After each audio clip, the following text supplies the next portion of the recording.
School के बाद Gappu class में ही रुक जाता है। उसके दिमाग में एक सवाल घूम रहा होता है, असेट और लायबिलिटी, असेट और लायबिलिटी। वो अपने टीचर के पास जाता है और बिना ज्यादा बोले बस इतना पूछता है, सर असेट और लायबिलिटी होता क्या है? सर थोड़ा मुस्कुराते हैं। वो गप्पू को बेंच पर बैठने का इशारा करते हैं और एक छोटी सी कहानी शुरू कर देते हैं।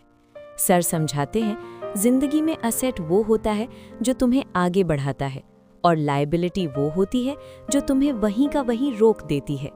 फिर वो बिजनेस का एग्जाम्पल देते हैं। सर कहते हैं, जब कोई दुकान या कंपनी होती है तो मशीन, दुकान, स्किल और नॉलेज असेट होते हैं, क्योंकि ये चीजें काम करती हैं और पैसा कमा कर लाती हैं। लेकिन अगर बिजनेस में सिर्फ कर्जा बढ़ता जाए, बिना काम के खर्चे बढ़ते जाएं और पैसा आए ही ना, तो वही चीजें लायबिलिटी बन जाती हैं, क्योंकि वो सिर्फ पैसा निकलवाती रहती हैं। फिर सर गप्पू को जिंदगी से जोड़कर समझाते हैं। वो कहते हैं, अगर तुम पढ़ाई, स्किल और डिसिप्लिन में इन्वेस्ट करते हो तो वो तुम्हारी लाइफ की असेट बन जाती है।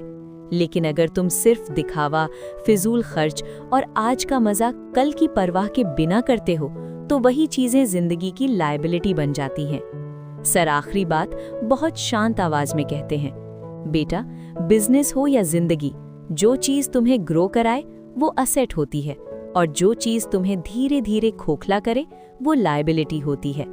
गप्पू चुपचाप सुनता रहता है। उसके चेहरे पर कंफ्यूजन नहीं, समझ होती है।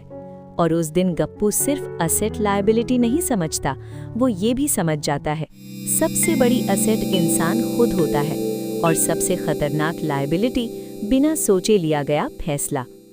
क्लास खाली हो जाती है, पर गप्पू के दिमाग में एक लेसन हमेशा के लिए बैठ जाता है।